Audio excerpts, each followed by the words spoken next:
This is CW Sports.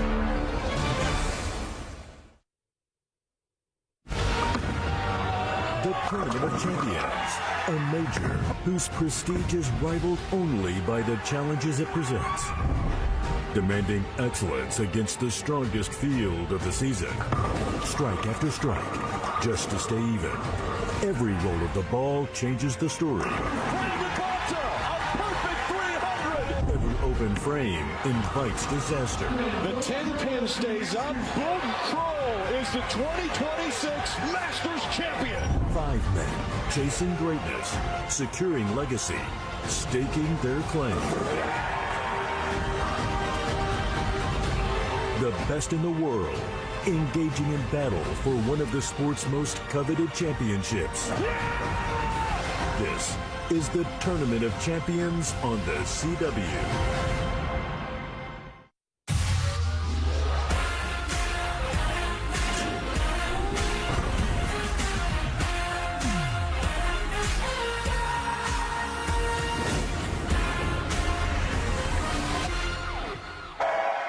We are watching history being made today in maybe one of the most historic seasons for the PBA Tour.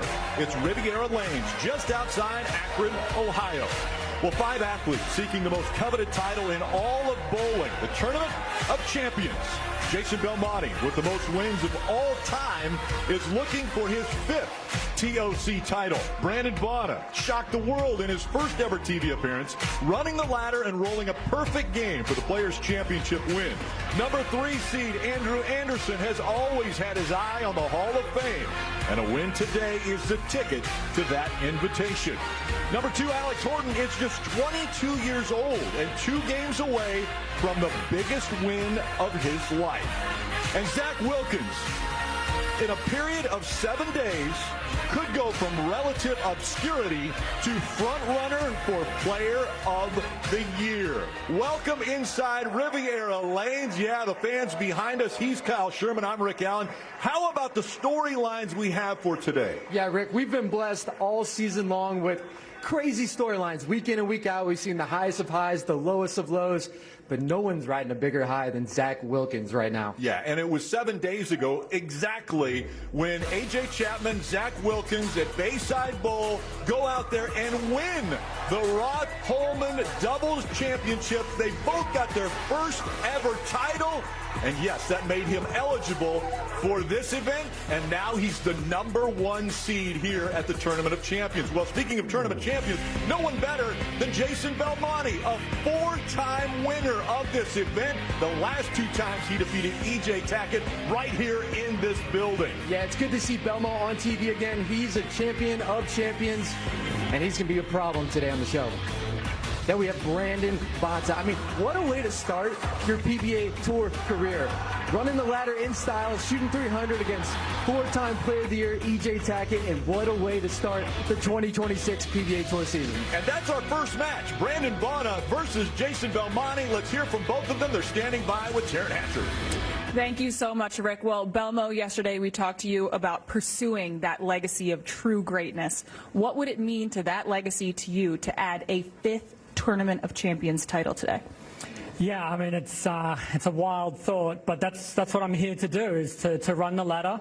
Last time I was on this pair, I had to run the ladder, so I know I'm very capable of doing it. But anytime you walk on to 27 and 28 here in Akron, it's a very special moment. This is a very iconic building, iconic pair.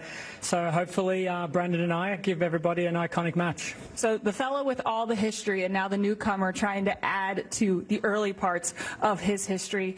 Yesterday you said in order to be the best, you have to beat the best. Belmo said, not Gen Z enough, give us something different. And you said you just have to beat Unk. So what does it take to beat Unk and run the ladder today?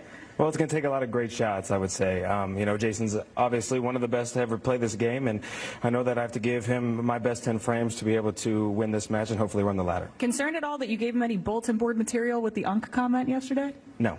Okay, there we go. No concern, Rick. There you go. The man is confident today. Thank you for the time. Good luck. Thank you. Guys. Yeah, and I think when you talk about Jason Belmonte versus Brandon Bonta, I don't think you're giving any kind of locker room talk or bulletin board talk to Jason Belmonte. He's one of the best. Let's hear from the two. They're going to introduce themselves. Earlier this season, you saw me take home the PBA Players Championship, where I shot 300 and won my very first title. And today, I will be taking home my second ever title at the Tournament of Champions, because it is a young man's league. And I'm Brandon Bonta. G'day, I'm Jason Belmonte. I'm going for my 5th Tournament of Champions win, my 3rd here at AMF Riviera. I'm looking forward to getting out there, throwing a few strikes. And the higher seed gets to decide who goes first. Brandon Bonta is the higher seed. He said, Jason, age before beauty.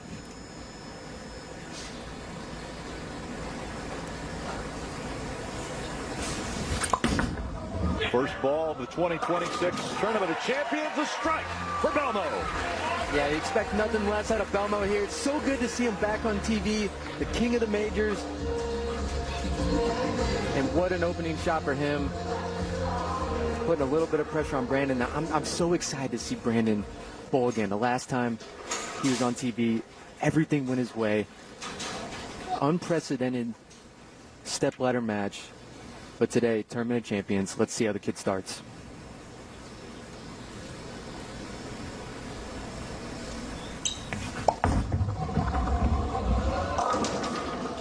The light in the pocket, and he's going to leave the 2-pin. So the 23-year-old will look to start off with a spare.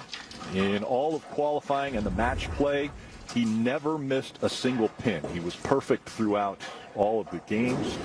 So we would expect him to be able to take care of the 2-pin fairly confidently.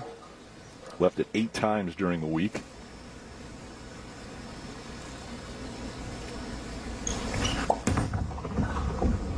And sure enough, he gets it. a little extra stretch there. And Eric Jones, part of the 5 there, he was a little surprised with the excitement of that little move. Well, if any of the pros on today's show bowl a perfect game, everyone in America can receive a free game of bowling courtesy of Go Bowling. To pre-register, go to gobowling.com and sign up for the Go Bowling Free America promotion. So now Bonta coming back for his first time on the left lane.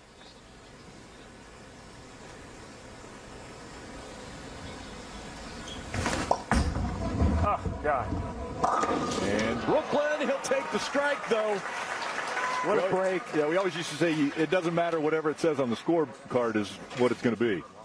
Yeah, I mean, he'll take that, but he's going to walk away, obviously not exactly happy with this shot. Left off his hand the whole way, but what a fortuitous break to start the match here. Yep, we'll take that one.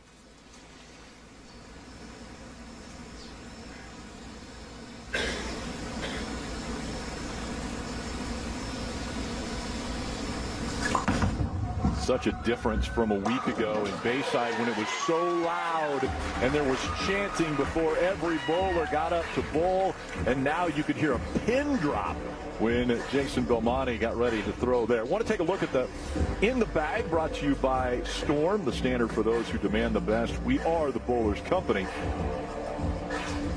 Jason throwing a Viking. This is an asymmetrical ball, shinier, and this lane service in particular hooks a lot. So you're going to see the players throwing some weaker balls, some shinier cover stocks to get the ball down the lane because there's a lot of friction. We saw the number 9.5 as far as hook for this ball. More or less hook with that ball? Yeah, more hook with this ball. As the match progresses, Jason will ball down to bowling balls that don't hook as much. 3-6. Hard on the head pin there, and leaves the 3-6. And you can see this ball really take off, leaving the 3-6. It's a very aggressive ball. When it decides to make its move, it really goes left. A little too much for Jason there. And you're going to see on this pair today, 27-8, we've seen it time and time again. Both lanes play completely different. Left lane typically hooks more. Right lane a little less. It's always been that way. That's what the players are going to have to combat today on this historic pair. 3-6 pickup for Belmo. Didn't think he was going to miss it. He had it twice during the week. Actually did miss it one time. And now Brandon has an opening here as we look at his arsenal. Yeah, Brandon electing to go with the IQ Tour AI. Again, a weaker symmetrical ball, shiny. And you can see these players throwing weaker blown balls to combat the friction on the lanes. Great strike there for Brandon Bonta, and now he sees the opening. You see the max score for him, 290 to 278 for Belmonte. This is exactly what Brandon wants to see out of his ball reaction. You want that ball to just float down the lane, set into the pocket just like that. Ball drove through. Great pin action there. He's actually throwing the same ball in both lanes here. This left lane hooks a little bit more. I expect him to be a little deeper on the lane. I did it again. And this time he's going to leave the 310. Well, you heard Brandon say, I did it again here after this shot.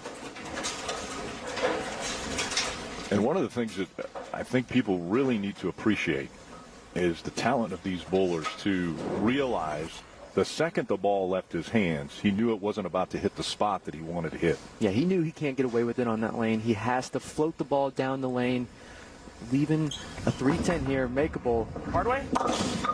He hit it the hard way. He hit it on the left side of the 3 to take out the 10. That's 2 breaks now on that lane. Brooklyn the first time up, now picking the 310, not the way he wanted to do it. He knows he's gotten away with a couple shots here. And again, this pattern is tricky. Not only the pattern itself, but this pair of lanes. Why is it tricky? What is it about the pattern that makes it tricky? Both lanes play so different that you have to take a different approach to both lanes, and it's hard to repeat. Belmo on the right lane, and he'll strike. Want to take a look at our Bull TV highlights. Friday night, Belmo in his final match in the position round. This is to determine who is in the top 5. He faced Santu Tabanainen, and he had a 21-point or pin deficit that he had to overcome. He ended up beating Santu 259 to 196 in that match. Ended up in 5th place on the stepladder by 72 pins over Tabanainen. But it was an amazing match to watch. I was sitting right there behind the wall. And that's one of the greatest things that I have been able to enjoy this whole season is watching Tuesday, Wednesday, Thursday. I mean, there's so many games of bowling that these guys are bowling, and he didn't like that at all. He's Brooklyn this one and leaves the 6-pin.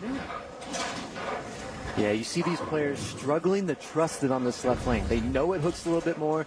They know the ball doesn't get down the lane as easy on 28. That's in the back of their mind.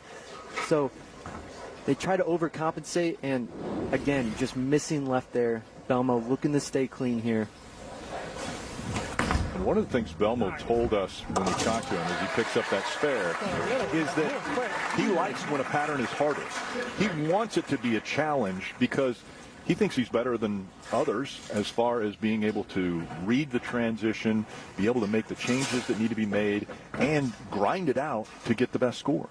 Yeah, Belmo's always been a grinder. And look, today, that's exactly what this championship pair is setting up to be. Hard, you have to make adjustments on the fly, you have to stay ahead of the transition. Now, Brandon looking to stay dialed in on this right lane. Belmo gave him an opening with that spare. And Bonta on the right lane strikes. And now, can this 23-year-old do it again? Remember the start of the season, he took out E.J. Tackett to win the Players' Championship. Can he take out in this first match the winningest major winner in all of PBA history, Jason Belmonte?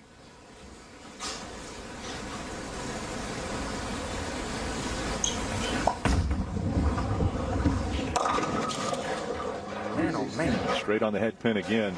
3-6-10 is left for Brandon Bonta.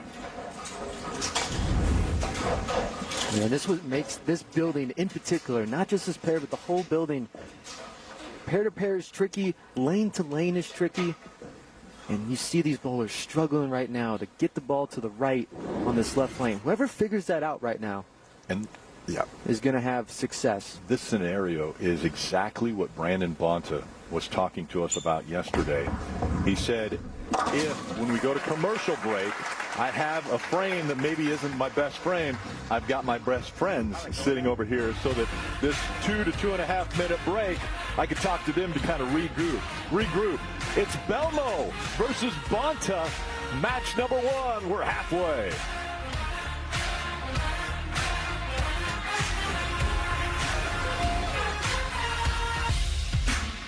The PBA on the CW is brought to you by Progressive Insurance. Drivers who switch to Progressive could save big. Vote today at Progressive.com. And by Tahini, a unique blend of mild chili peppers, lime, and sea salt. What's your way to Tahini? And this being the rubber capital of the world, that is the rubber worker statue out there as we come inside of Riviera Lanes. And again, the oil pattern is the Don Johnson 40, and that is because back here in 1970, he struck on the first 9 balls, needed a mark in the 10th frame, and then he rolled 2 strikes, and his 12th strike, he thought he was going to strike again for a perfect 300. No, he ring 10s, and so Don Johnson bowls a 299, still winning against Dick Ritker's 268 that he won. Let's talk a little bit about this pattern. Yeah, this week, again, the 40-foot Don Johnson oil pattern, one of the trickier patterns that we've seen. And so far in the telecast, you can tell that guys typically were starting around the second air with urethane, trying to control the lane, and then jumping in between 4th and 5th arrow, throwing big hook, big angles. And you can see today, players already starting pretty far left, throwing the big hook, not playing to the right, because this pair just hooking a little bit more today than we've seen all week. All right, Kyle, who does this have an advantage? Is it Bonta or is it Belmonte as far as this difficulty that we're seeing here? And almost a 7-10 split, he leaves the 7th. Yeah, advantage, it's going to go to whoever can figure out this left lane. You see the players on the right lane have control of the pocket. You see this one, Belmo coming up. Ball just doesn't quite face up to the pocket well enough. Kind of getting a break there, almost leaving a 7-10, just leaving the 7-pin. And that one hurts because you know that's your good lane. You know you want to strike on it every time you step up. Belmo was introduced as the GOAT here, and one of the reasons for that is his major championships. He is 5 ahead right now of second and Earl Anthony.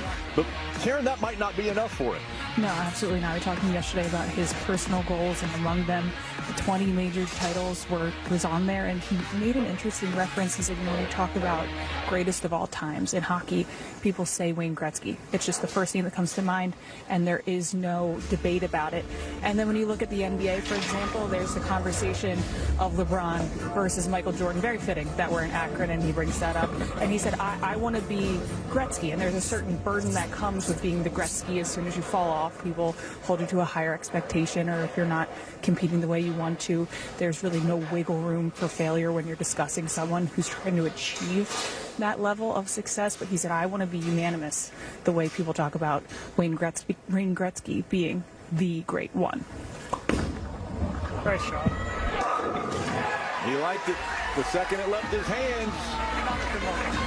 And you said the guy who can figure out that left lane has the advantage. Well, Belmo strikes on the left. Yeah, it's a great sign for Belmo. You know, bowling's all about solving a puzzle.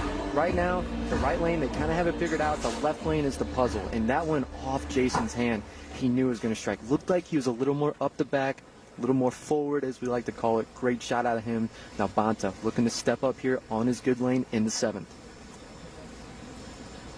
And Bonta, the front runner for Rookie of the Year. 3 rookies have already won this year. Get off it. That one light in the pocket, and he's going to leave the 2-pin. Yeah, this shot just a little wide down lane.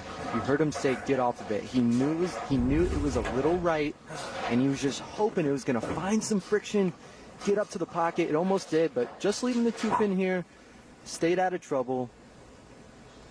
Not the worst result.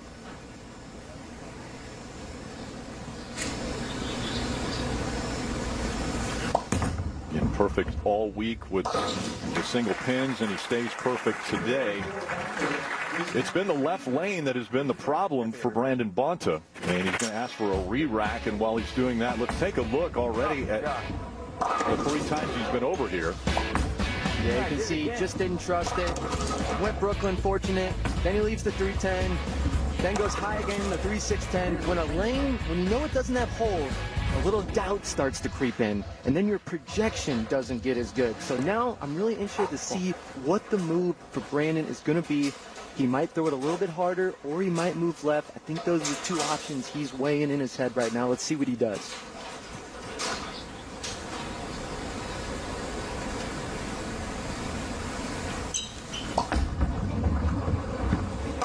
A lot better there for Brandon Bonta on the left lane, as he will also strike.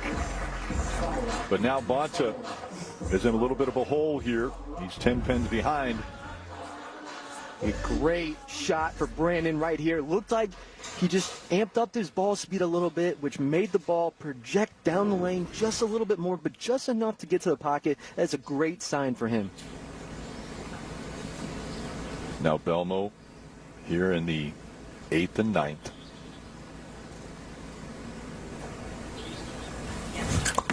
Oh, great shot.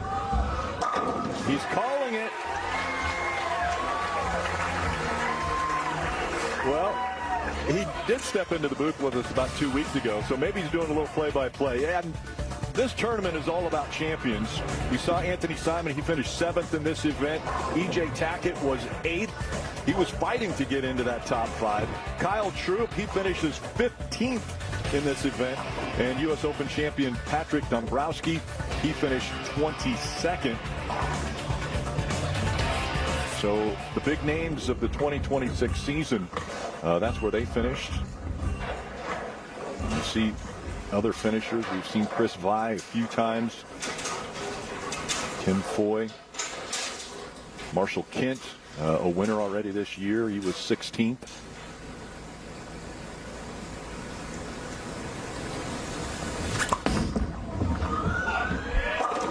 And another strike for Belmo. 531 on the rev rate. He is heating things up with that bowling ball. Yeah, this is a great sign for Belmo, not for Bonta. Those are the type of quality shots we're used to seeing Jason throw. And he loves it. I mean, if you don't think Belmo wants to win more than anything, especially after not making TV for a little bit, you can see his passion there coming out. And Brandon looking to stay in this thing. And he'll strike on the right lane. You mentioned it, looking to stay in it. There's 10 pins back. And has to do everything in his abilities to stay close to Belmo if there is an opening. So now to put the pressure on him here in the 10th, we'll see what Bonta does.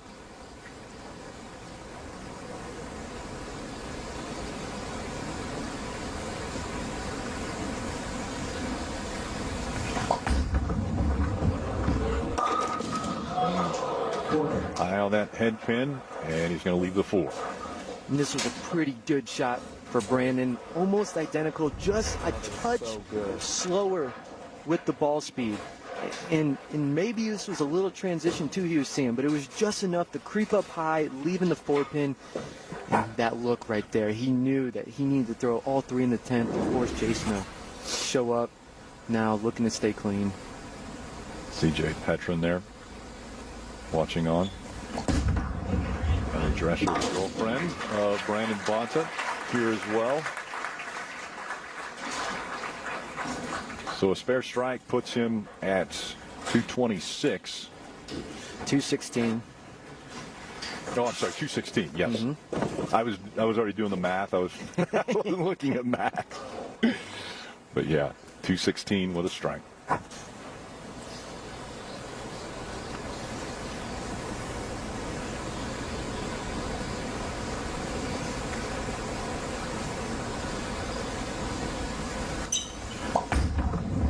Too early, isn't it?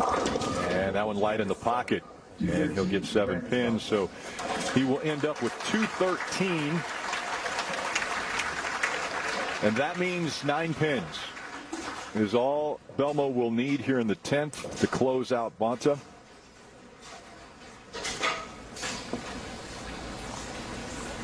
These bowlers get 2 re-racks and then a timeout if they need it. And we saw Belmo take a re-rack earlier.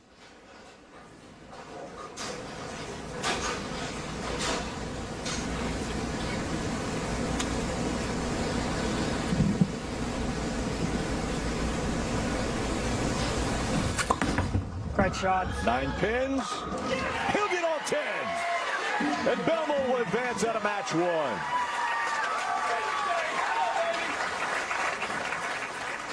What a shot for Belmo. He is looking comfortable. He is looking dangerous.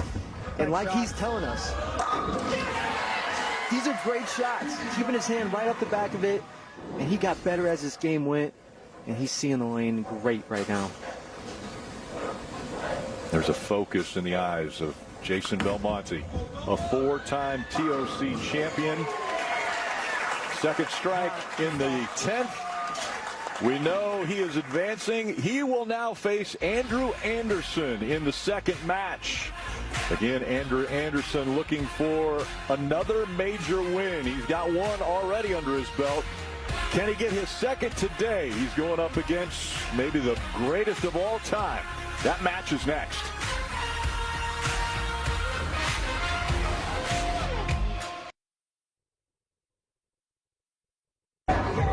It is the 20th anniversary of 2006, and that is where, at the Tournament of Champions at a Mohegan Sun Arena, Chris Barnes faced up against Steve Jaros in the championship match. And Barney, he went and defeated Jaros 234-227. That was his 7th career PBA title and 2nd career major. And so why not have Barnesy join us on the set? Chris Barnes is with us today.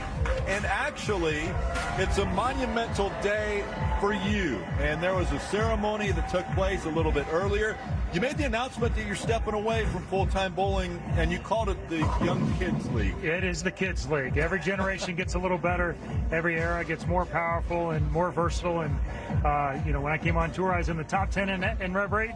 Now I'm in the bottom 10. Well, it was interesting and very emotional. Tom Clark, the commissioner of the PBA, gave you your band. And I thought that was really cool. It's been hanging here, he said, for a long, long time. But how was that event for you? I didn't expect it. I didn't know it was coming. So it was emotional. I made eye contact with Ryan at some point in the middle of that. I had a little tough time holding it together. So, when you have a career that you have had, 19 tour titles, you're in the Hall of Fame. Now you're going to focus on the PBA 50 Tour. Is that correct? Yeah, I'm going to bowl mostly on the PBA 50 Tour. It's bittersweet in some ways to step away, but I got nothing but I'm just very grateful for all the time I've had out here. I have a million good memories and travels around the world, and now I get to compete with both my wife and my son at a professional level. It's been a dream come true. Okay, so we want to take a look at the schedule as you have, obviously, events still to bowl in front of you. You can't just retire. You've got a lot still to go. We have the PBA World Series of Bowling taking place, and that is now going to be on CBS Sports, so make sure to tune into that. The Cheetah Championship, the Chameleon Championship, Scorpion and Shark, all a part of the World Series of Bowling. And then also, there are going to be 4 events of the PBA 50 Tour that will be involved in that coverage each day, and those are those 4 events. Now, which one you're going to be in those events? I'm going to be in those events. So, first time in a long time that 50 has been on TV, and really looking forward to it. Very good. Chris, I got to think, you got to be front runner for Player of the Year. I mean, you've been sharpening up against the kids all year. Now you get to bowl against the other guys. These guys rip away your confidence a little bit at the same time, too. John Janowitz, Mika Koivuniemen, Tom Hess. There's been some guys that have been very, and plus you have Tom Doherty's out there, too. So you got Parker, you got Walter still coming back from injury.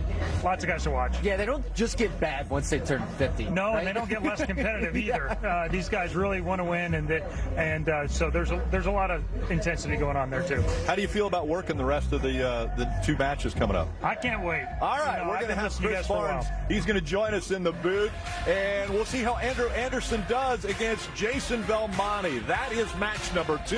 It is coming up next right here on the CW. Well, I mentioned the crowd at Bayside was pretty raucous. DJ Quaddy has got him. He's got him jamming here inside Riviera Lanes, and the fans are enjoying it. And, of course, they're enjoying this matchup right here as Jason Belmonte will now take on Andrew Anderson. That is match number 2. Let's have Andrew introduce himself. Hey everyone, I'm Andrew Anderson from Holly, Michigan. Bowling 27 years. Somehow I am one of the unks on the show. Been called it a few times this week. But yeah, I'm going to take that experience into the TOC show and try to win my second major. And again, a reminder, we've got another unk sitting next to us in Chris Barnes. Can I call you unk? I think if you're unk, I've got to be like grandpa or something, I think right? You called me worse, so I'll take it. I'm staying out of this. Andrew has chosen to start off on that left lane, and he strikes to set the pace. Yeah, Chris, it's good to have you in the booth joining us. And before we kind of get started, I just have to say, thank you for everything you've done for bowling. You have been such a professional. You have showed us players coming up how to be a professional, how to bowl. You taught a lot of us how to bowl. I mean, I remember going to league when I was a kid doing the Chris Barnes little wiggle and trying to bowl like you. So just thank you for everything that you've done, man. It's nice of you to say. I appreciate it.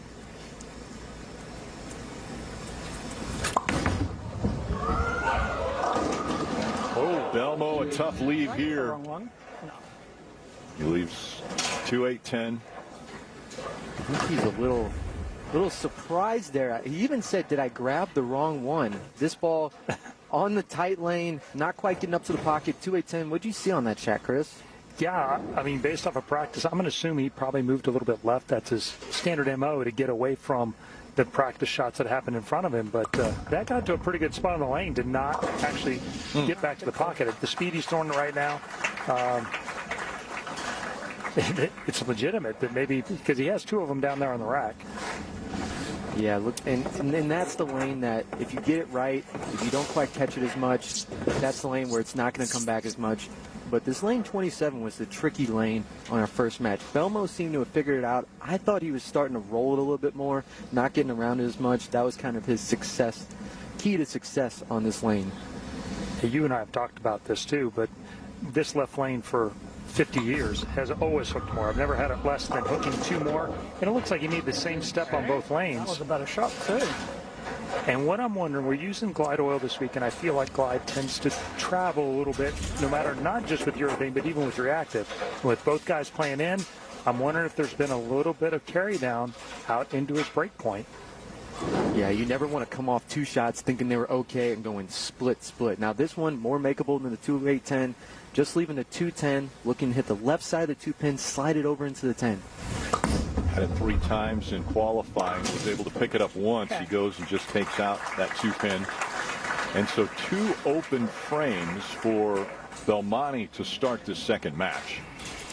And if you're Andrew here sitting on the bench, I mean, you can't really believe your eyes. You know you're going against Belmo. He finished with the back 6 last game, but then he goes open to start. It's almost as shocking as them shooting 240 based off the practice that we watched before. I wouldn't have guessed that anything over 215 was plenty. It was not. Yeah, we see Andrew throwing an Ion Pro Solid, a ball that's not right. A ball he had a lot of success with last year. Brought it to this tournament. Had a lot of success this week with it. And it's showing, starting off with a double on this tricky pair. And he's already asking for a re-rack. Is that surprising this early in the match? Or is maybe this a little gamesmanship to make Belmo think about his 2 open frames for a little while longer? Well, I think it's super important, too, because he can capitalize on the 2 opens. This is really a chance to put the hammer on him early and get up 40 pins. Yeah, and looks like Andrew throwing a different ball in this left lane. So we talked about how different they are. He's combating it by throwing a different ball. This is a harsh reality pearl. Pin down. It's going to get down the lane a little bit better. See if he can strike on this lane 27. Pick up. Oh, maybe a little early. Okay. Yeah, okay. That's a misread. He said it a little too loud. Yeah, the ball had ears, that's for sure. Missed the head pin. Well, you heard him say halfway down, I thought I was going to miss the head pin. Yeah. And it bounced off that spot. Good news, bad news. Now he knows it's going to hook. He can probably move 2 or 3 left with his feet and create a little bit of hold. Well, it's been out twice today. We've seen yeah, second time. He was able to pick up that 310 split twice in qualifying earlier this week, and he gets it for a third time. If you want to get the stats the pros are using, download the Lane Talk app, and you can see how your game stacks up against the best. It was interesting. I was watching the match play, and the gentleman from Lane Talk was looking over my shoulder as I was looking at Lane Talk, and he said, "That's me." I said, "Oh, that's pretty cool. Thank you. I appreciate Lane Talk." And a big strike there. Okay, so big strategy adjustment for Belmo there. Changing balls to a journey, symmetrical, cleaner ball. Also making a move right there. Yeah. With the 18 at the arrows. Paralleled everything to the right, not going to play down lane reactions. Decided to use that spot that went light last time and use it as hold with this journey. It's been a week that guys have dug into their archives a little bit. A place we bowl traditionally. It's one of the few that we bowled on in the last few years, and they've dug out some of the same balls that have had success here in the past. Yeah, and it's no surprise. Belmo, a guy that has all the tricks, making the show today. Let's see if he can capitalize on this left lane. And very light, just barely grazing the head pin. And split 6 with the 2-4-6-10. That's almost shocking after watching Andrew last time, thinking he's going to miss the head pin right, and it overhooks. We really need to make this. I agree. This is about the spot that you want to get the ball to. I thought it was going to come off of it, but first time Belmo has left this all week. Now he's a couple early opens, a chance for another open here. He really needs to pick this one.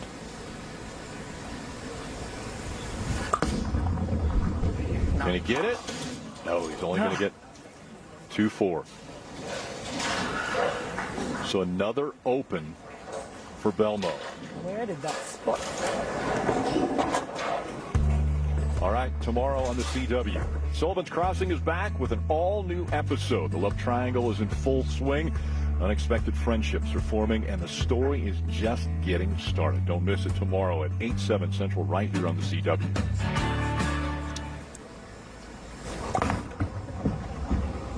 And Brooklyn strike for Andrew Anderson. Taryn. Yeah, it was interesting to see Andrew's feedback out loud, that last frame, where he seemed like he was almost a little bit more lighthearted than we've seen Andrew when we've talked to him over the past few weeks. And I talked to him yesterday about where he's at mentally, and he said, "I'm somebody who deals with anxiety as bad as anybody I know, and it's kind of just built and built and built over the past few weeks where I'm missing shows by a few pins here and there, less than 10 pins over and over and over again, and just hit a boiling point. It boiled over, and then something about this week, it was just like too much to deal with. And so I just let it all go." He said he feels really good. He feels like he released some of that coming into today. And he leaves the 10 pin here. And with Andrew, one of the things that he brings here, though, is confidence. Of the 8 Tournament of Champions that he's been to, he's made 4 shows. So he has a confidence of bowling well when he gets here to Riviera Lanes. Yeah, Andrew, another player, has all the tools to battle what Riviera demands of you. The pairs are tricky, the lanes are tricky. You have to be able to adjust. You have to have a lot of tricks. Andrew has them, so it's no surprise that he's on the show. But hasn't gotten it done yet on this pair. 2 guys with an enormous toolbox of options at their disposal. And you can see by the graphic that he made a giant move on that left lane. That was 3 or 4 boards left with his feet. Belmo on the right lane.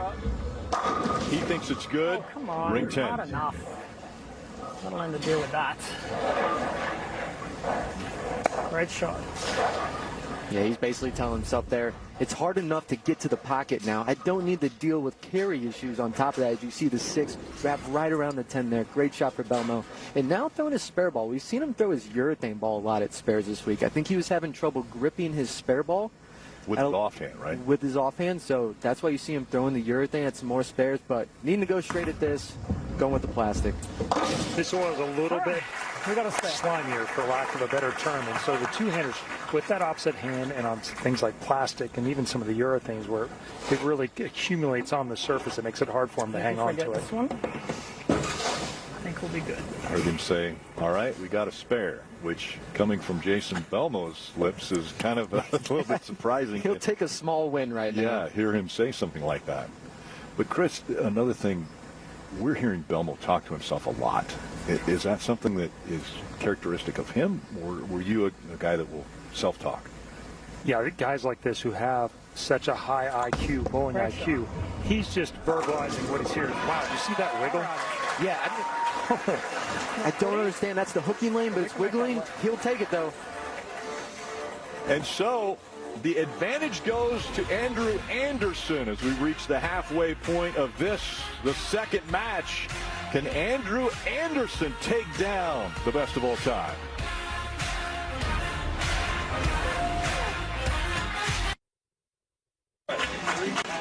Fairlawn, Ohio is now synonymous with the Tournament of Champions, and there's the mayor of Fairlawn. That's Russell Sharnsky. He was here to give the proclamation that it is PBA Bowlers Day, and also a key to the city to Tom Clark. He picked up that spare. I just want to let you guys know he picked up the spare. But loves bowling, loves to see the PBA here at its home in Riviera Lanes. And now you see a lot of circles. Those splits, we've seen quite a few already. More for Belmo than for Andrew. But now Andrew stepping up in the sixth frame with a considerable lead over Jason Belmonte. And perfectly into the pocket. And Andrew Anderson strikes to keep that lead. The max score is 258 to 214 right now. One of the hardest shots in bowling is the first shot out of the break. You take that 3-4 minutes off, you get cold, your mind can go to a lot of different places. As Andrew's talked about, he's working through some of his own anxiety issues and a really busy mind as well. It can be really tough to get back in that same mode. That's a huge, huge benefit to come out of the break with a confidence builder. Andrew, he'll strike. What a break for the kid there. Little trip four. And a double so big right now, especially when your opponent is going through it like Belmo is right now. We see Belmo starting to pay max penalty on both lanes. You saw him throwing the big hook, leaving the 210 combinations on both lanes. Then he tries to move right. We think this ball is going to get up the hill. He thought so too. Leaving a split again, paying max penalty. Something he struggled with all week. Trying to regain pocket control. Did it great there on lane 28. He's been talking a lot about that all year, and I've been crossing around him a little bit, so I've got to hear a little bit of it. But two things are contributing to that, too. He hasn't had as good a ball reaction. The pattern's a little different this year, so his ball motion at the end of the pattern hasn't been as good, and he has a tremendous amount of entry angle. And when you're missing the pocket with that much entry angle, that combined with not great ball reaction, it's telling you you're not doing quite the right thing. I've always felt like if you're missing the pocket and splitting a lot, it's because you're not doing the right thing. Right, and in that entry angle, when it's right, when it's working good, oh, you can string some strikes together. But when it's a little off like you're seeing right now, you're paying max penalty for your misses. Call for another re-rack. And now here in the eighth. Misses the pocket completely. That's truly amazing. After watching all of practice and watching Andrew's shot from earlier, this lane doesn't have any issues historically getting back from there. Getting it to that spot's the hard part. He moved to the part of the lane that lets him get it to it. This ball is missing it in that spot. Basically all three shots. It hasn't really come off of it very well. And it goes the backup ball, and again, an open frame. His fourth open frame. Yeah, I mean, a complete 180 for Belmo here. And I thought that was a good shot, too, on lane 27. It's just a completely wrong ball. That's a ball he used all week in his transition periods. But today, how the oil is developing, not the right reaction. Now, Andrew pretty much gifted this first match. And the messenger takes out the 10. So Andrew Anderson had a really tough decision. Some of his best friends were getting married this weekend. Brad and Shauna Bidas getting married, and Andrew said, well, I have to choose my job over going to the wedding. it was a good choice, obviously, with the way this first game is going. Yeah, I'd say he had some important stuff to do. And Chris, you can attest to this. The life of a bowler, how many weddings, how many birthday parties. I mean, we're always grinding on the weekend, so it's not uncommon to miss those kind of special events. No, you miss a lot of them. And Andrew takes an opportunity here to throw something else on this left lane. It's his one practice ball that he's going to get the rest of the way. Throws an equinox in the left lane and gives it a chance to see what's coming. But he's got two killers coming at him that will like to throw a bunch of strikes. Yeah, he's going to advance out of this one as he gets the spare there in the ninth. And he was pretty excited, too. Obviously, he had to miss the wedding, but he's excited that his grandma is able to be here with him. Verna has come, and she brought her boyfriend, Bob, with her. And so they're here to support Andrew Anderson, as Belmo will scratch his head as how is this happening the way it's happening. He strikes in the ninth. Again, his max score is 175, and you already see that Andrew is well over that even in the eighth frame. The transition game is the hardest part of the PBA Tour, which normally is between game 2 and 3, but because of the extra practice for TV, it happens between games 1 and 2. Now you see Alex Horton over there throwing practice shots, getting warmed up. Got one of the coolest strike balls on tour. Yeah, and his ball makes some cool-looking tricks in the back of the lane. That was the 2 and the 1 seed warming up in some parallel lanes. As you see the strike there to start the 10th, but it was Brooklyn, so it's just not happening the way Belmo thought it was going to in this match against Andrew Anderson. Anderson is now advancing. He moves up one rung, and he will take on Alex Horton, the 22-year-old, in his first TV appearance. And that is the third match of the day, and it is coming up here in just a moment on the CW.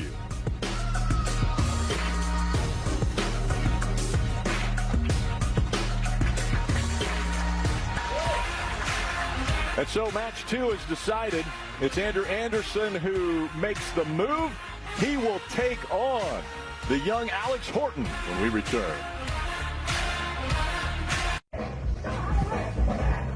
And welcome to the Go Bowling halftime show as we look back to last year when number 2 seed E.J. Tackett defeated number 1 seed Jason Belmonte in the World Series of Bowling. That begins in 2 weeks on Saturday, May 9th on CBS Sports Network with 4 days and 20 hours of coverage. And once again, we have Hall of Famer Chris Barnes with us alongside Kyle Sherman, Rick Allen with you at the halfway point of this one. So now as we look forward to the next match, Andrew Anderson is moving on.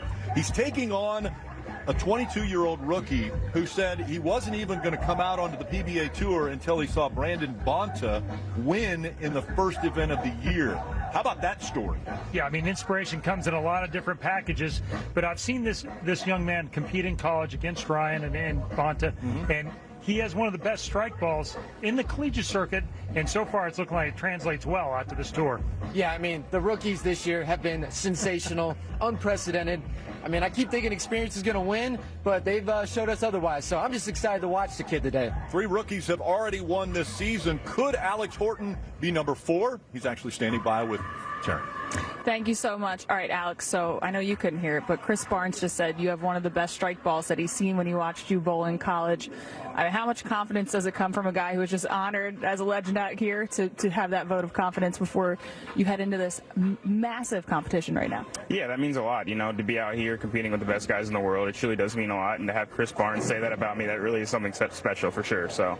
Now, yesterday when we talked to you, you seemed pretty cool, calm, and collected. It felt like the nerves hadn't hit you yet. How are we feeling now that the lights are on and the cameras are out? Yeah, definitely anxious and excited, but I know I belong out here, and I want to be out here competing, so I think I'm going to give it my best shot for sure. And just on that note, what is your mentality coming into this one to try to stay calm and enjoy it? We mentioned, everybody tells us it goes quick for the first time. Yeah, the first couple of shots are going to be very important for me. Make sure to get my feet under me, execute 2 good shots, and go from there. Well, I already talked to a few people in the crowd. You have some supporters out here already, Alex, so best of luck to you. Thank you so much. I appreciate it. Rick? Well, he's in his first television appearance, and he seemed pretty cool, calm, and collected as he's going up against Andrew Anderson to find out if it's 2 games away from the possibility of his first tour title. and it could be a major, a tournament of champions. And speaking of champions, we've got a champion in a Daytona 500 champion who likes bowling. Let's hear from Michael McDowell.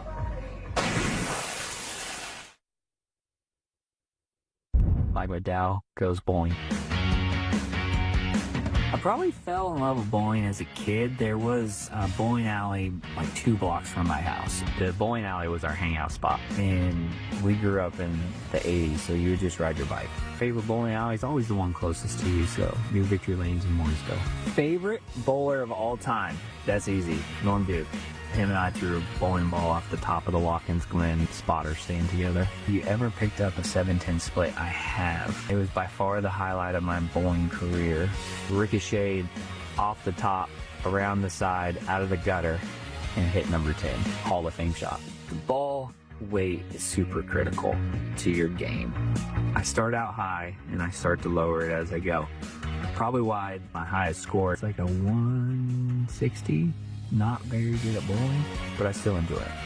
Favorite bowling movie? I think there's only one bowling movie, right? Am I wrong? I think it's just The Big Lebowski, right? I don't know if there's any other bowling movies. That would have to be it. That's the only one I know of. I'm going to have to talk to him about that. Kingpin, obviously, is another one of the greats. And, by the way, he goes faster in a race car than he scored as far as pins. He goes over 200 miles an hour. How about Alex Horton taking on Andrew Anderson? That match is next right here.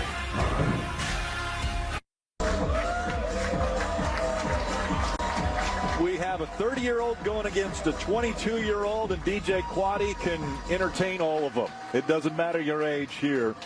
The fans are enjoying some of the music as we have been away at break before match number 3. Andrew Anderson against Alex Horton. Let's have Alex introduce himself. What's up, guys? I'm Alex Horton here, another rookie from Douglasville, Pennsylvania. I'm just trying to make history this week at the PBA Tournament of Champions. And history could definitely be made. We've already had more rookies win this year than ever in the history of the PBA with 3. He could make it 4. It's been an incredible year from that standpoint. There's been a lot of years with great rookies, but for them to capitalize and with the composure that some of those guys have, it's been truly inspirational. He's the higher seed, and he has chosen to go first on that left lane, and it works out well. You know, I was wondering about this, Chris. Alex has one of the best strike balls, but also this trick he has with the urethane ball. He can do that. He can throw a urethane ball better than most. He did it really well this week, and he's electing to do it now. And I think when the pair being so tricky as it is, that's going to keep him out of trouble. Do you hear it? Andrew knows more about this pair because he just won on it against Jason Belmonte.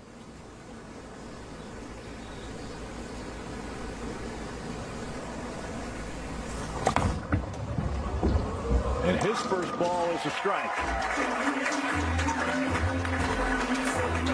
You can see Andrew really deep on the lane here, has really migrated left around 24, 25 at the arrow, seeing that ball pick up, driving through the pins perfectly. That's given him a ton of confidence on that right lane.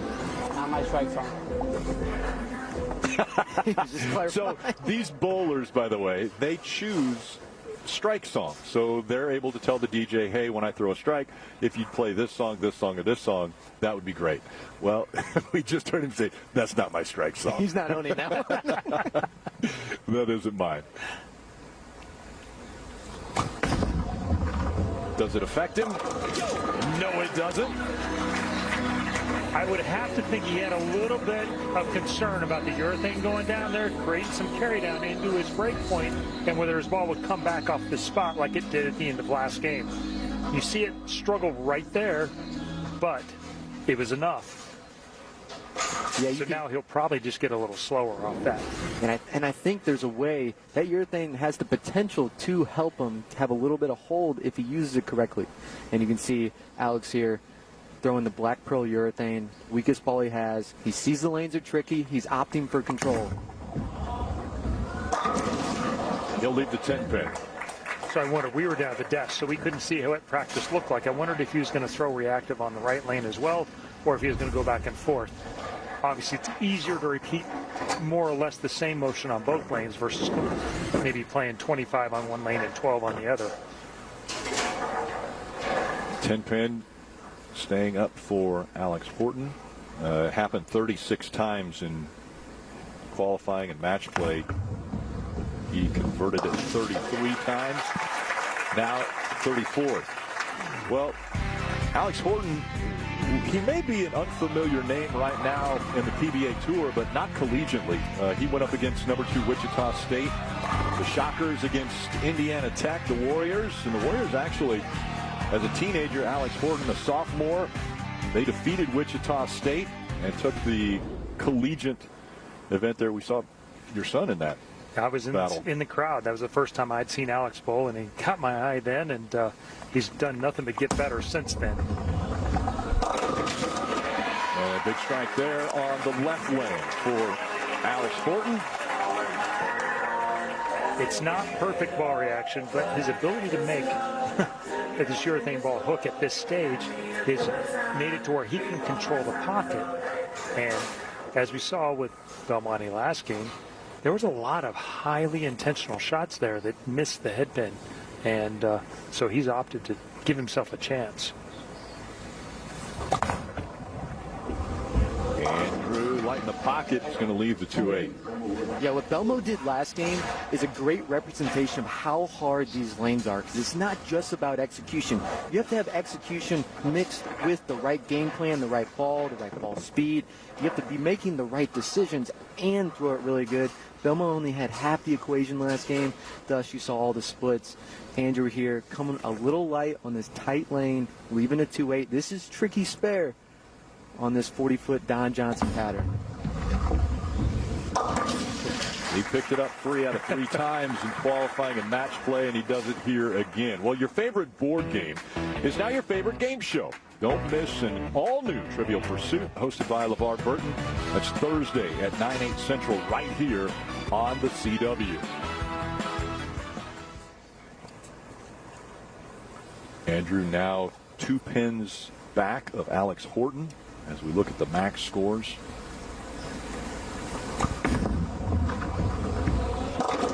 Light in the pocket again, but he will end up getting the 8-pin to fall.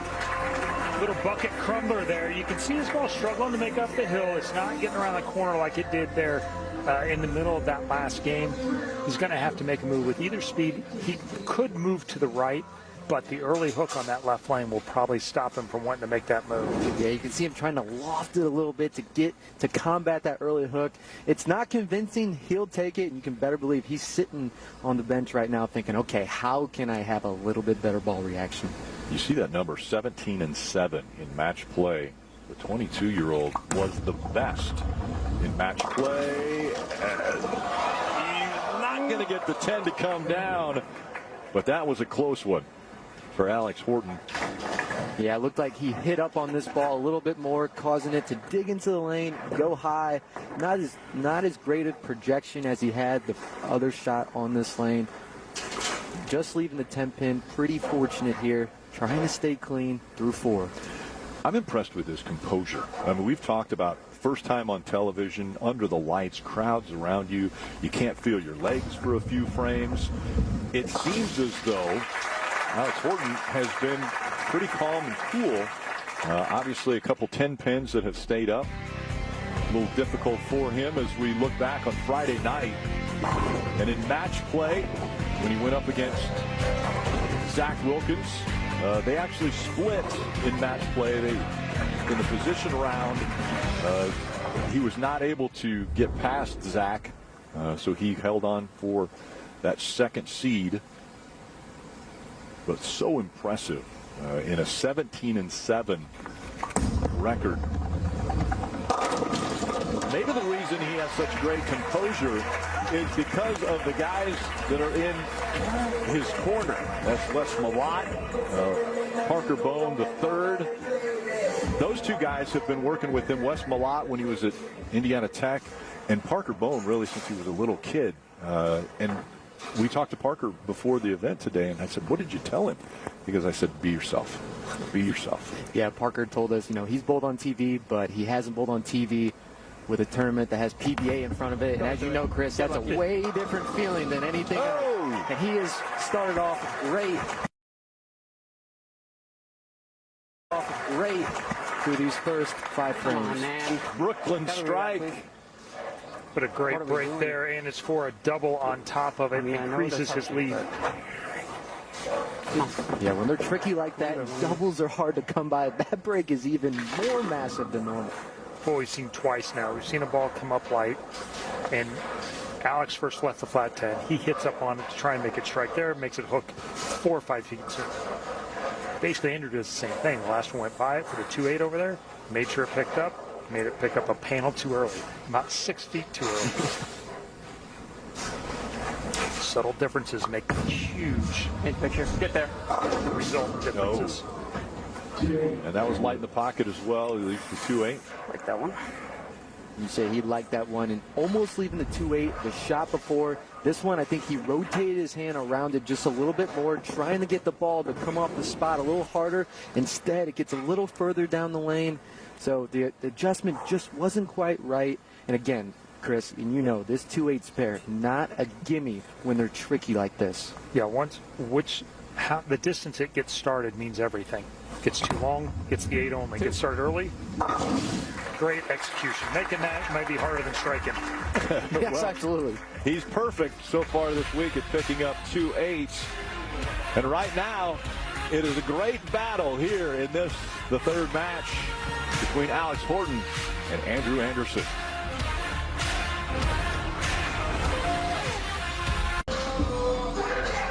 It's Alex Horton's turn as he will come out in the 6th frame here. As we see the scorecard there, and minus 16 for Horton. 260 the max for Horton right now, so he has that 4-pin advantage over Anderson as he gets ready to come out of commercial break for his first time ever on the PBA Tour. And how does he do? He strikes. Huge strike there. All right, let's hear from a very inspirational Parker Bone III is with Terry. Yeah, it must be nice for Alex to have a guy who's a Hall of Famer or someone he also is called a father figure who was very instrumental in helping him come up, not just in the sport, but in life. He's friends with your son, Brandon. What is it like for you to be able to sit right behind Alex and watch him compete today? He's like our adopted son. He really is. Sit next to his dad. We can reminisce about memories, but to think what happened for all those years prior to, and now he's on, my opinion, the biggest stage in bowling, the PBA Tour and the Tournament of Champions. It's incredible. Well, and to that end, Alex's journey, as I believe you just struck again based on the crowd reaction, Alex's journey to get here today, to win a regional, a PTQ that is very hard, and then to make it all the way through that. I mean, can you try to articulate to people who don't understand just how difficult a marathon like that is for someone? He's actually won 4 or 5 different events all within a short time frame to get here. You have to win a PBA tournament of some nature to be even qualified for this deal. Then you have to win your way through the PTQ. Then you get the really good superstars on the floor, and I know exactly all of them. They're going to go out there and give their best, and you still have to bring your A game to the table. To still immerse through all of that and be here in the top 5, now bowling a semifinal match, is just absolutely overwhelming. And fighting the nerves to boot. Luckily, like we said, he has a guy like Parker in his corner. Thank you for the time, and thank you for everything you've done for Alex. He really sings your praises, so thank you so much. It's awesome. I'm looking forward to not only this, but the title match. There we go. Rick, back to you. A lot of wisdom right there as too high on the head pin there for Andrew Anderson, and then he's going to leave the 3-6-10. And that looked like a ball change there for Andrew on the left lane. And we were interested to see what decision he was going to make. He threw a couple good shots. Last shot, getting into the spot, didn't come off of it. Tried a different ball. That one just reacted a little too much for him. Yeah, went with the bigger earlier ball, went to one that's a little bit cleaner, trying to get it to the spot, hopefully saving some energy and getting off of it. It did come off of it, but probably just a little bit inside of the target where he needs to be with that ball. Definitely a big opening now for Alex. Let's see if he can capitalize on it here in the 8th. I love Alex's reaction right now. It's simple. It's up the lane. It allows him to be aggressive. And when you're in pressure shots right now and you can be aggressive, that's a great spot to be in. Andrew struggling to figure out what's happening with his game, and light in the pocket there for Alex, and he's going to leave the 2-pin. And so with our crack staff here, looking at the numbers, his move on this right lane was to actually just get slower and move left a little bit. So it looked like he made a 2-and-1. Worked last time. That time, it was only like 0.1 faster, so it just got by it a little bit. A little too much angle through the front. It didn't hook as much early, and it's just the trickier lane. I think with your thing, that's the trickier lane.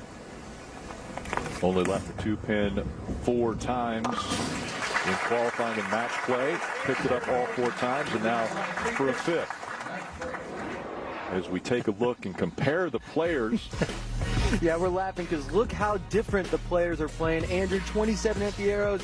Alex, 12, but both getting into the same spot down the lane. And Chris, this is funny. I mean, the high rev players playing straight up the lane, the lower rev players playing left, hooking the whole lane. We are in the upside down. The 2-handers right, the thumbers left. But it's working for Alex early in this match, but it's still tight here. Yeah, very 3-pin advantage. Huge frame. Got to set it up here. And a big strike there for Alex Horton. Wow, not looking like his first time on a PBA telecast right there. The young Alex stepping up in the 9th, coming up huge. Foundation frame, and big for Alex Horton now. Andrew Anderson to put the pressure on and to see who will face Zach Wilkins, the number 1 seed. He has got to throw a strike here in the 9th.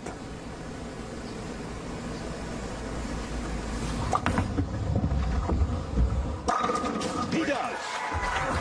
Fantastic shot right there. Good rhythm, good motion.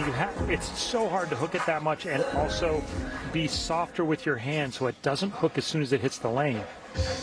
This is the Andrew, the prototypical thing that we see during the week, and it's so hard to do when your adrenaline is flying like it is on TV. Now the next challenge is he's got to make a move with the ball that he has not struck with yet, commit 100% and execute and be right. He'll finish up on the left lane. This is 10th frame.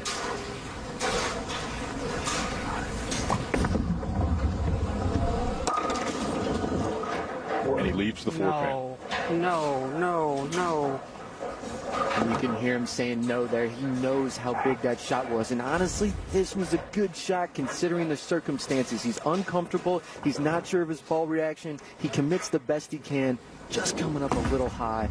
Leaving the 4-pin. And that's where those shots that 2-pinned earlier stop him from throwing it to the spot he really wants to. He would like to be able to get it to 8 down lane. He can't get it there because it's too 8'd. He doesn't know if this ball's going to make it off of it. So he makes the parallel move in, keeps it on the 3-pin, and it just tips too hard at the back of the lane.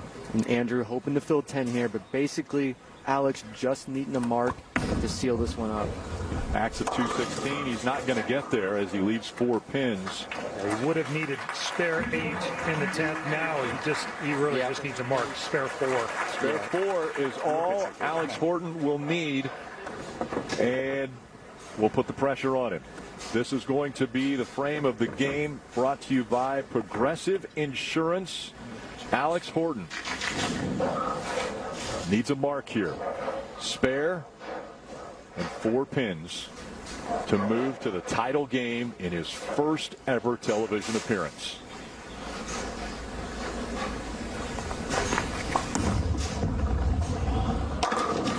And the Mexican will take out the 4. He strikes. That will do it. Alex Horton will now face Zach Wilkins in the title game. What a hit for the kid here. Needing a mark, comes up a little high, 4-pin, but no worries. Gets the trip out of nowhere, and he knows that was huge. Andrew knew it as well. And so now he'll finish out the 10th. This will make it official. Whoa. Oh. Okay. Yeah. Okay. Yeah. Shake it off. You've already won. That's a little close for comfort there. Yeah, his max will be 226 if he picks up this spare. Doesn't need to. He's going to throw a reactive ball just to get a little test here before the final.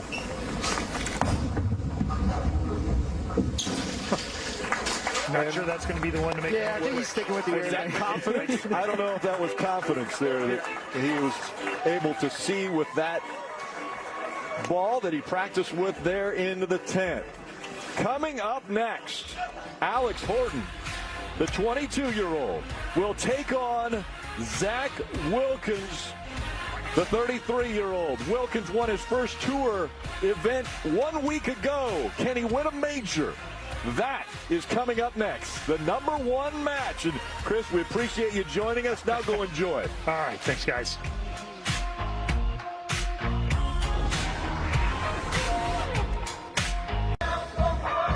And Saturday, the NASCAR O'Reilly Auto Parts Series storms into Texas for a day of high-speed, edge-of-your-seat action. It's wide, it's fast, and it's where bold moves and big moments take center stage. Don't miss a second of pure raw racing from Texas Saturday at 2:30 p.m. Eastern, 11:30 a.m. Pacific, only on the CW. All right. Think about what this title match has in front of us. We have the possibility of a fourth rookie win if Alex Horton wins, or if Zach Wilkins wins, he will be the front runner for Player of the Year. And last week he got his first tour win. Yeah, I mean, we have been so blessed with these title matches this year, and the ramifications for these two. Life-changing game for either one. The rookie Alex or Zach having the week of his life. I cannot wait to watch this title match. Well, it has been an incredible buildup already this season. 9 just unbelievable weeks. As a matter of fact, let's take a look back at how we got to this point. First event of the year, and it's a major. Looking to finish it up with a perfect 300 game. A perfect 300! He strikes. That'll do it. Graham Baugh acknowledging the crowd. Showing some class there. Indianapolis hosts some of the biggest sporting events in the world. For the PBA, maybe the most coveted title of them all, the U.S. Open.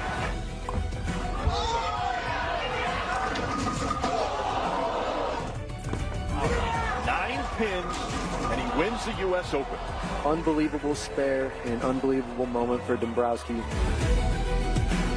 Simo, man who can do it all, looking to stay with him. He'll strike again. One more strike, and Simo will get the title. And now he is at 8. 8 tour titles for Marshall Kidd as he hoists one way to do it. That Indiana Classic trophy. All smiles for that man. A strike here. An EJ tackle. The 10-pin stays up. Luke Kroll is the 2026 Masters champion. You're the best in the world, man.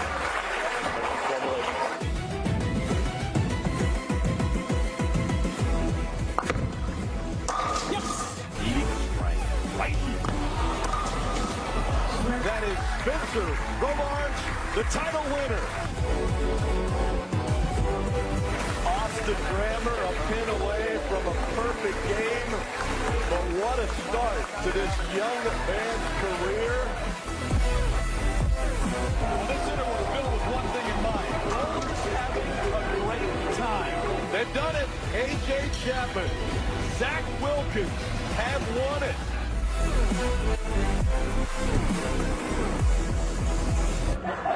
All right, so Zach Wilkins goes from winning his first title last week to now the #1 seed, trying to battle for your first singles title right now at the Tournament of Champions. How are we feeling? Feeling pretty good. We got a couple practice shots left, but I really like my look. I love that when we talked to you, you said one of the parts that you loved about winning last week, you didn't have to deal with the PTQ this week. Now you're going to go up against a guy who had won a regional, went through the PTQ all the way here. What do you think about the way you match up with Alex here, what you've seen him do out on these lanes? Yeah, we've obviously had a couple of matches together earlier this week and last week. He's a great bowler, and we're going to give the crowd what they want. And finally, how much does having AJ over there, having the confidence of having one, I mean, you could put yourself as the front runner for Player of the Year in 1 week right now. How much does that confidence all at once help you, give you a little boost right now? Yeah, it's just having the support system behind you, trusting the process, and keeping the same routine. All right, well, we'll let you get back to that routine. Thank you and good luck. Rick, back to you. I appreciate it, Taryn. All right, Kyle, quickly, who do you think is going to be the favorite here? God, that's so tough. Someone's going to be a major champion today, and I'm just excited to see who can step up. I'm not calling any. I just want to enjoy it. I'm not calling it. I just want to enjoy it. Okay. Will it be Zach Wilkins or will it be Alex Horton? We are about to find out. The championship match is next right here on the CW. This is where it happens, right here at AMF, where PBA stars roll, where the best in the world compete, where the biggest moments come to life. The same lanes, the same game, the same pursuit of perfect. No shortcuts, no excuses, just bowling done right. AMF, the home of the PBA, where the pros play. We mentioned it was going to be historic, and we go back to 1993, and George Branham III, his victory in the 1993 Tournament of Champions. Branham III defeated Parker Bone III. He was the first African-American to win a PBA Tour title back in 1986 with the Brunswick Memorial World Open. He was the first African-American to win a major. The Hall of Famer Branham III started his career in great form. He won his first 8 TV Finals matches. He won 5 PBA titles and 1 major. And now we have Alex Horton, the 22-year-old African-American bowler who could do it as well. Win the Tournament of Champions. And what an unbelievable road it has already been as we look between the arrows. Both two-handed bowlers. Again, 11 years. The age difference between the 2 years pro, you see that's quite a difference. Both are looking for their first major. One will be able to change those numbers today. Let's hear from the #1 seed as he introduces himself. Zach Wilkins here. You guys saw me win my first ever national title last week at the Ross Holman Doubles. Today, I look forward to competing for my first ever singles title at the TOC Major Championship. And the #1 seed has decided that he will bowl first on the left lane. Zach, PBA champion, looking to call himself a major champion. First shot. And he'll strike on the left lane to start things off. Last week at Bayside, he said, I was fueling off of the crowd and their raucousness. He said, I don't know if we're going to get that same energy here, but I'd love it. He's going to give it his best shot, that's for sure. And Alex, what an incredible story this guy has gone through. I mean, journey. You have to be a champion to get into this tournament. You can be a regional champion. He qualified through the PTQ. That's where the regional players are. So he had to bowl a tournament just to get in here. Now made it to the show. Now made it to the title match. Looking to claim a major championship. Just a crazy road as he strikes on the right lane to start. You think about that, the PTQ, that's a qualifying event just to make the main event. He had to be in the top 12 of that. He was able to do it. And now, as the #2 seed, he is going up against Zach Wilkins for this title. I love the profile here. Alex Horton, very simple game. It doesn't look like a lot of things can go wrong. And Alex looking to become one of the rookies that we've seen, the 4th rookie, as we see the list here. But has to deal with the hot hand, Zach Wilkins, looking to start with a double. He does it. Okay, I'm just going to throw it out there. I'm not jinxing anyone, okay? But I'm just going to throw it out there. 2 of the 3 rookies that won bowled 299 or better. Okay, I'm just going to throw it out there. I don't know what you're saying, but okay. Okay. Zach Wilkins, this young man has worked so diligently to get to this point. So you see Zach starting with the black pearl urethane. Actually, I think he looked at Alex Horton's strategy and said, hey, I'm going to try to do the same thing he's doing because he has a great look. Really high on the head pin, and he's going to leave 3-6.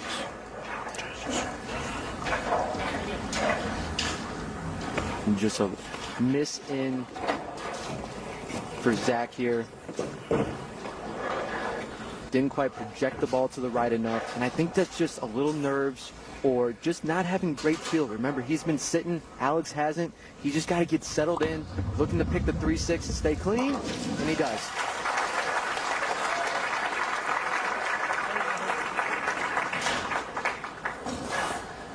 We'll head back over to that left lane. 42 games. His match play was 15-8-1. Again, 24 match play games to get him to the #1 seed. And so consistent all week.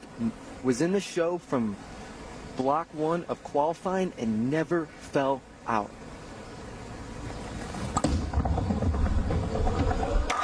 And he strikes on the left again. Better shot, much better shot.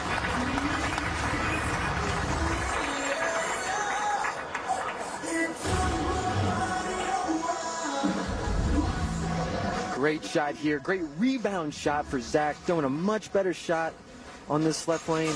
And you heard it from him. And again, I don't care who you are. Those first 2 shots out the gate on TV are tough. He left with minimal trouble. But Alex here, working on a double, looking to continue his lead here in the third.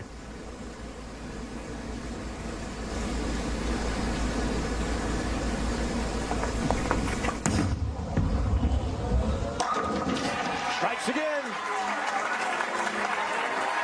Rick, the kid looks to be comfortable. And again, we've seen this all year. These rookies, they get into these huge moments and they just execute like they've been doing it forever. Great shot here. Gets the ball to Reed. That means he put great touch on it. Ball goes through the pins perfectly.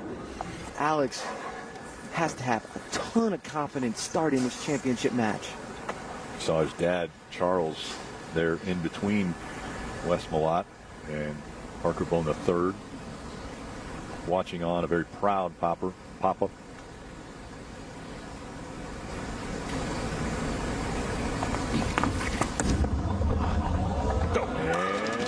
the front 4.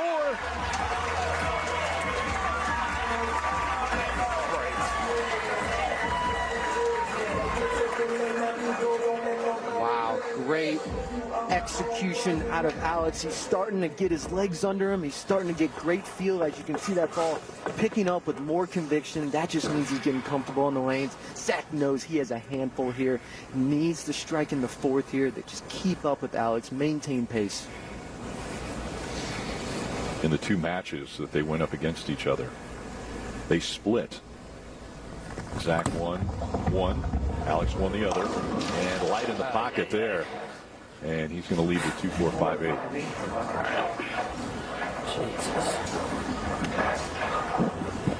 And this is the tighter lane all day. This is a better shot from Zach. Just doesn't quite pick up the way he was hoping it would. And again, this is just Alex having a better feel, a better touch. The moves are so minuscule. Zach just hasn't quite figured it out. Had this twice in qualifying, picked it up once, and now left the 5-pin here as well. And an open frame now for Zach Wilkins. Yeah, so close to picking this one up. Basically almost textbook, just coming a little high there, chopping it, leaving the 5. And again, Zach, his game plan was to get in and hook it, and throw reactive. But now you see him throwing urethane. He had to completely change his game plan because he watched Andrew try to hook it, didn't work. He's opting to go with the urethane. These are the changes you have to make on the fly. And he strikes on the left. We saw the statistic there of the #1 seeds and how they have done this year, 2-6. So it's not been good to be the #1 seed in 2026. And now Alex continuing on. He's got the front four. You see his best career major finish, 49th at the Masters.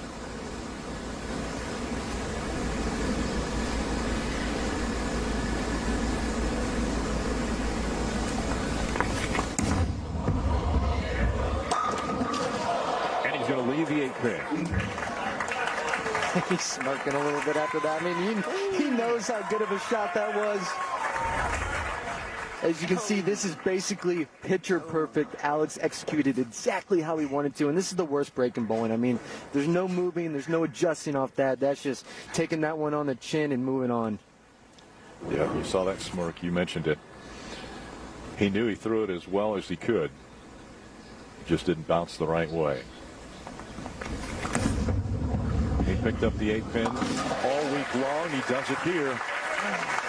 And he stays in front of Zach Wilkins. A reminder, after today's events, we have the Tournament of Champions post-game show presented by AMF. It's at PBA Tour on your favorite social platforms. You will hear from Alex Horton, Zach Wilkins. Which one will be the Tournament of Champions? And the 10 pin stays up. Okay, a little opening here for Zach, and we're in a major championship title match. Alex, a great spare shooter, but man, every shot gets a little harder and harder. He executed this one well, came off the spot great, just 6 wraps right around the 10. Now this spare, which obviously important, but very difficult under the circumstance. Missed it 3 times during the week. And isn't going to miss it here. Still with the advantage, 268 to 248. As we will continue on this entire match. Wilkins stepping up to throw in the 6. And Wilkins sees Alex is in a rhythm. And this, if you want to win a major championship, you have to flip it around right now in the 6, working on a strike, start cutting into that Alex Horton lead.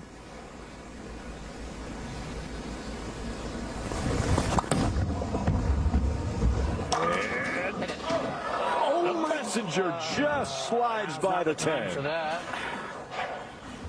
Come on, Messenger. Zach gets this one to pick up just a little bit more, gets it into the pocket, thought he was going to get the love. It touches it and doesn't fall. I mean, bowling is a game of breaks, and Zach not getting one there. Good and bad. And Zach doesn't get the break, but he does get the spare. Those got to connect.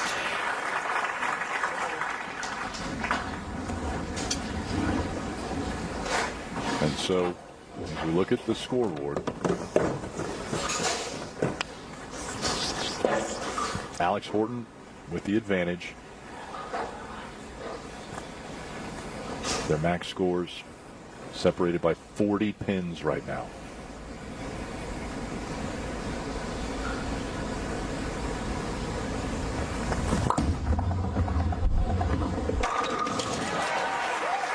Perfect strike there for Zach Wilkins. Half right. You hear him conversating with his ball rep there, talking about a half right. So he's going to try to move a little bit right, catch a little bit more friction, and hope the ball just enters the pins a little bit better to try to carry. And when he says half a board? Half a board. So we're talking half an inch. Right. Yes. That's how precise these bowlers are rolling today as Alex Horton steps up in the 7th.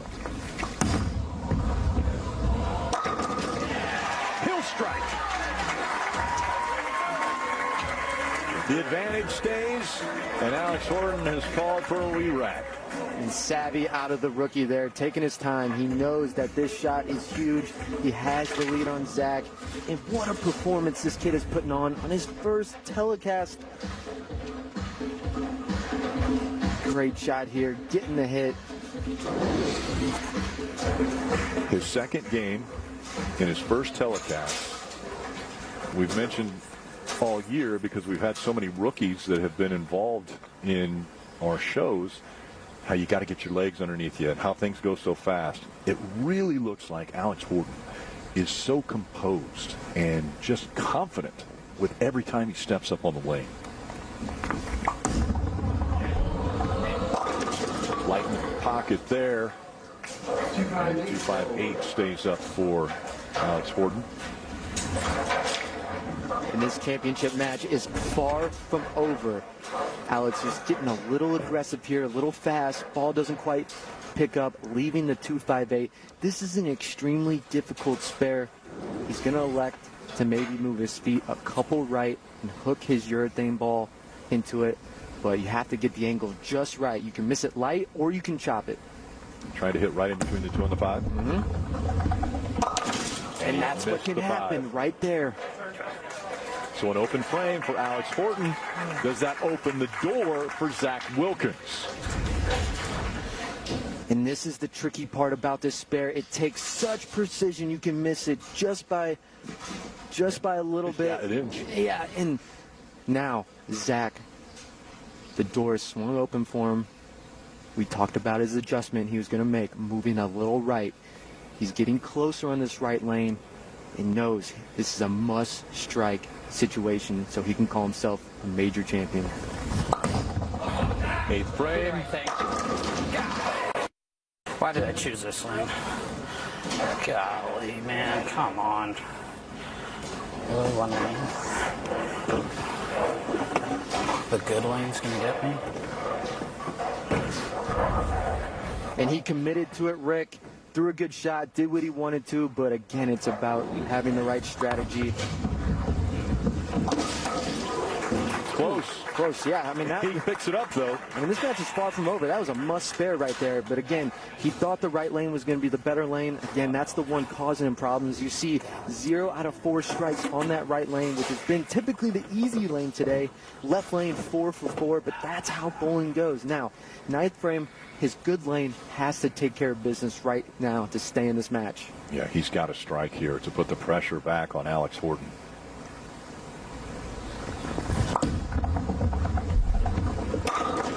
He needed it and he got it. Oh, that's so annoying. One lane's just going to get me. Foundation lane for Zach Wilkins. And a huge exhale there. But he knows that he's still got the 10th. But now he's going to find out if he even has a chance. Alex, I mean, this is where dreams are made of here. Just needs to really stay clean through these 9th and 10th frames.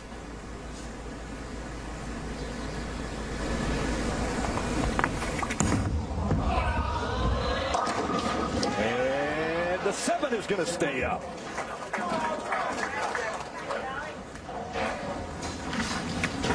Every shot for Alex is getting a little harder and harder. Once you get close to that finish line, the pressure starts rising. He's been cool all day, but he knows in the back of his mind what is at stake. This is going to be the hardest 7-pin he's ever shot in his life. For Alex, he was 7 for 7 in qualifying and match play on picking up the 7. And he picks it up here. And takes the spare into the 10th. Now, will he close the door on Zach Wilkins? All he needs to do is mark. And as quickly as I say that, we've seen that it's not a guarantee. Absolutely not. Under control, baby. A strike here. And Alex Horton is the Tournament of Champions champion. He does it! He's done it! The 4th rookie of the year to win on the PBA Tour. Alex Horton, the 2026 Tournament of Champions winner. What a pressure situation for this young man.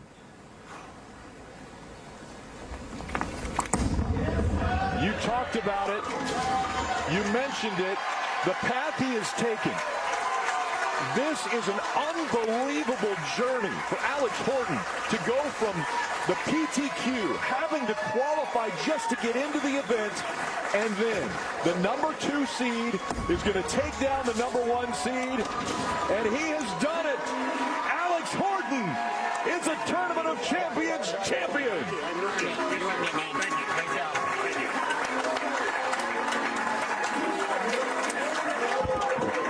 His dad, Charles, right there.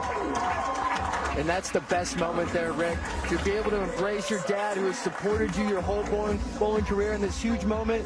Unbelievable for Alex. Alex had his dad here. He had Sarah and Wes Malott here as Zach finishes up. Also his friend Jaden came to support him. And now he is a major winner. And what do you do when you're a rookie and you're a major winner? You don't know what to do. No, you never done it. Do I get the trophy? Does somebody present me the trophy? What a season it has already been, and it's not over.